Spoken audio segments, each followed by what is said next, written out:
ମିଳୁଛି ଟଙ୍କିକିଆ ଜୋତା। ପହଞ୍ଚିଲେ ଟଙ୍କିକିଆ ଜୋତା ନେବାକୁ 20,000 ଲୋକ।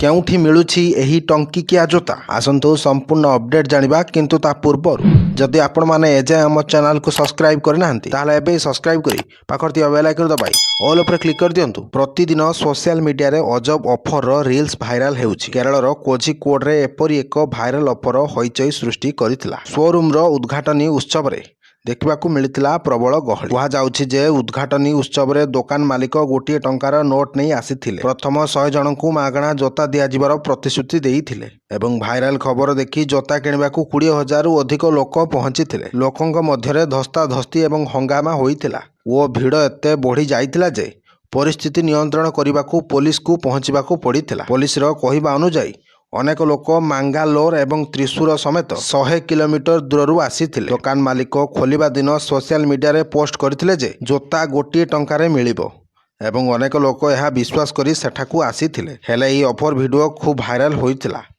ଲୋକେ ଏକାଥରକେ ମାଡ଼ି ଆସିଥିଲେ। ତେବେ ସ୍ଥିତି ଏପରି ବିପର୍ଯ୍ୟସ୍ତ ହୋଇଥିଲା ଯେ ଭିଡ଼କୁ ନିୟନ୍ତ୍ରଣ କରିବା କଷ୍ଟକର ହୋଇଗଲା। ଏହା ମଧ୍ୟ ଅଭିଯୋଗ ହୋଇଥିଲା ଯେ ଦୋକାନ ମାଲିକ ପୋଲିସଠାରୁ ସ୍ଥିତିର ସମ୍ପୂର୍ଣ୍ଣ ବିବରଣୀ ଲୁଚାଇଥିଲେ। ଯେତେବେଳେ ପୋଲିସ ଘଟଣାସ୍ଥଳରେ ପହଞ୍ଚି ଭିଡ଼କୁ ଘଉଡ଼ାଇବାର ଚେଷ୍ଟା କଲା ସେତେବେଳେ ଭିଡ଼ ହଟିବାକୁ ମନା କରିଦେଲା। ତେବେ ପରିସ୍ଥିତି ନିୟନ୍ତ୍ରଣ ବାହାରକୁ ଯିବାରୁ ପୋଲିସ ଲାଠିଚାର୍ଜ କରିଥିଲା, ଯାହାଫଳରେ ଉପସ୍ଥିତ ଯୁବକମାନେ ପୋଲିସ ବିରୁଦ୍ଧରେ ସ୍ଲୋଗାନ ଦେଇଥିଲେ। ତେଣୁ ଏହି ସମୟରେ ପୋଲିସ ଏବଂ ଦୋକାନୀଙ୍କ ବିରୁଦ୍ଧରେ ଗୁରୁତର ଅଭିଯୋଗ ଆସିଥିଲା। ଜଣେ ବ୍ୟକ୍ତି ଅଭିଯୋଗ କରିଥିଲେ ଯେ ବିଜ୍ଞାପନ ଦେଖିବା ପରେ ଜୋତା କିଣିବାକୁ ଆସିଛନ୍ତି। ତେଣୁ ବର୍ତ୍ତମାନର ପରିସ୍ଥିତିକୁ ଦୃଷ୍ଟିରେ ରଖି ଦୋକାନ ବନ୍ଦ କରାଯାଇଛି ଏବଂ ପ୍ରଶାସନ ସ୍ଥିତି ଉପରେ ନଜର ରଖିଛି।